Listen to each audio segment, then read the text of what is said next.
Hey there, in today's video we're going to take a short break from bird photography and we're going to enter the miniature world of bugs through macro photography. We're going to be using a Canon R5 Mark II and an old Tamron macro lens I had sitting around. We'll also be using a Yongnuo flash affixed with this homemade macro softbox. I'll also be showing you some tips and techniques on how to get those macro shots, and I'll show you some examples that I took using this setup. Now, I don't have a ton of experience with macro photography, but I do want to share with you what I've learned about this interesting photography style. So we're going to see how the Canon R5 Mark II performs, and we're going to talk about some of the features it has that makes it a good camera for macro photography. Let's get started.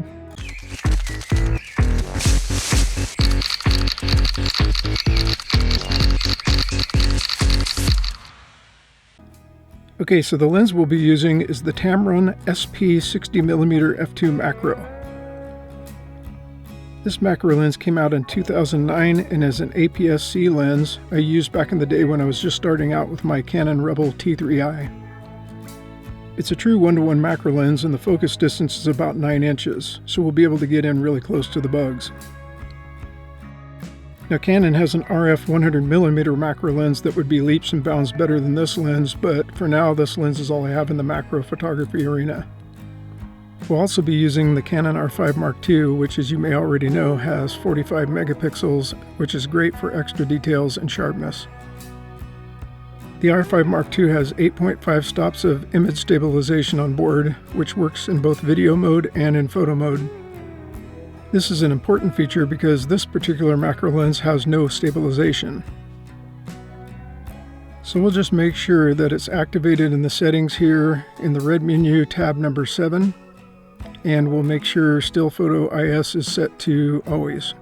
And finally, we'll be using a flash to help overcome the harsh afternoon sun. We'll also be using it at nighttime to light up our subjects. This flash is a Yongnuo Speedlite that I've fitted with this homemade diffuser so we can illuminate the bugs with soft light. Now let's set up the flash to work with the R5 Mark II. So in the camera, let's go to the red menu under tab 2 and go down to external speedlight control and enable flash firing. Okay, now our flash is enabled and we can adjust the camera and flash settings to the correct exposure. I use manual mode in the camera and in the flash so I can dial them in more precisely. Now you can set the flash to ETTL. That works, but sometimes it gets the exposure wrong. Okay, so let's go find some bugs.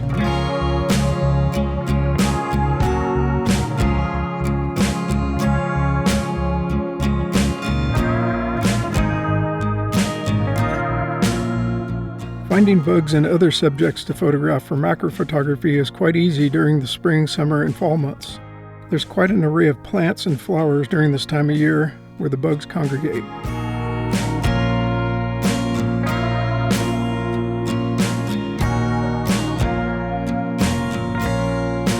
Sandy and I like to shoot macro photos of the bees that come to these cone flowers. It's great because you can depend on the bees to show up at these flowers, and they're tall enough to where you can photograph the bees from a standing position. Another place to find bugs is on the milkweed plants. Here's some shots of a red milkweed beetle from last week.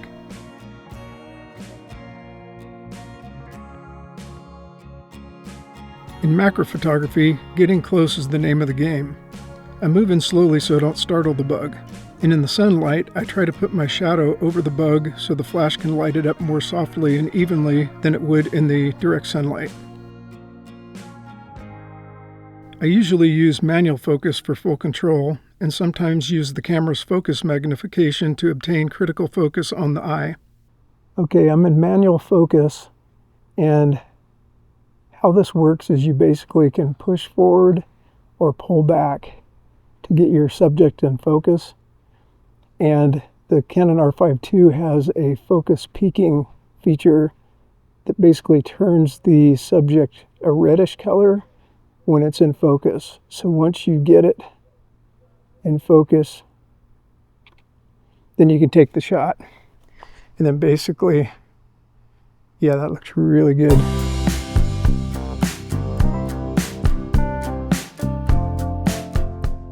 It's important to note that not every shot works out. Sometimes a gust of wind or skidded subject means you miss focus or you have a blurred photo. So take lots of photos. Now, just like with birds and wildlife photography, it's a good idea to get at eye level with the bugs you're going to shoot. You can also look through the lens to determine a good background, but this isn't always easy. I've seen some photographers improvise using a colorful paper card to create the illusion of a great background by setting it up behind the subject. And sometimes you can get lucky and the composition unfolds right in front of you, like in these two shots. Notice the different angles.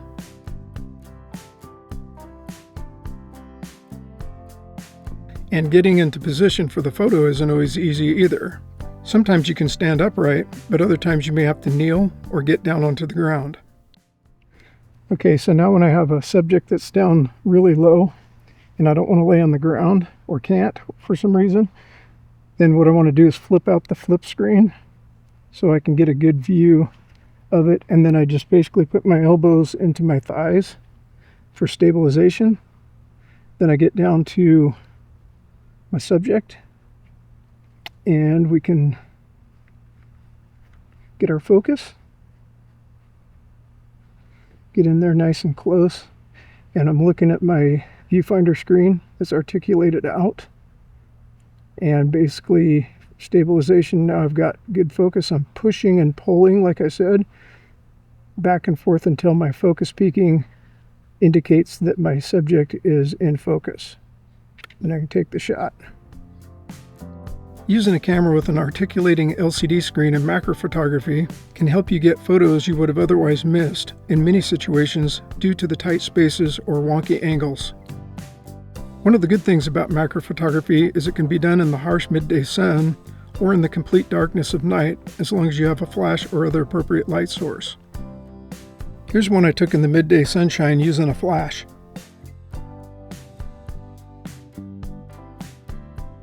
And here's a couple I took at 11 o'clock at night. For these nighttime photos, I used a flashlight to keep track of where the bug was, and then brought the camera in close and took the shots. I would recommend moving the flashlight off the bug and let the flash do all the work. There's also an advanced macro technique called photo stacking. This is where you take multiple photos and combine them in post-processing. You'll have to keep in mind that when using this technique, you'll need a flash that can keep up with the camera's frame rate. In my case, the Yongnuo would only keep up with 5 quick shots in a row while maintaining consistent light. One of the good features in the R5 II is the focus bracketing. So here in the camera settings under the 5th tab in the red menu, you'll see focus bracketing. Here's where you can set the number of photos it'll take, along with some other optional settings. When focus bracketing, you can also use manual focus, but you'll have to manually move the camera backward and forward through the focal range as it takes pictures. Here's a couple photos I processed using this focus bracketing method. Okay, so here's some of my favorite macro photos taken with the R5 Mark II. So I'd say the Canon R5 Mark II is a fantastic tool for macro photography, and if it was paired up with a higher-end flash and macro lens, it would be unstoppable in the macro photography world. With the Canon R5 Mark II and the Tamron 60mm, I was able to capture some decent shots of this miniature world.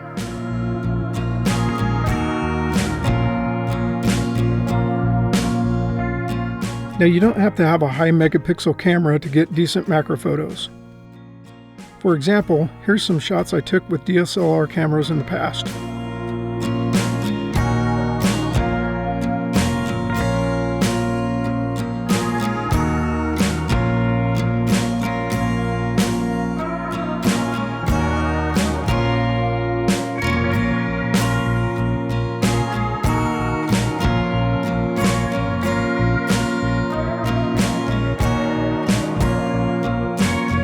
Macro photography is about slowing down, seeing the world up close, and noticing life's tiny little creatures.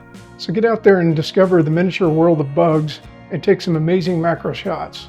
Hope this video helped you in some way, and if you enjoyed it, please hit like and consider subscribing. Thanks for watching, and we'll catch you in the next one. See ya.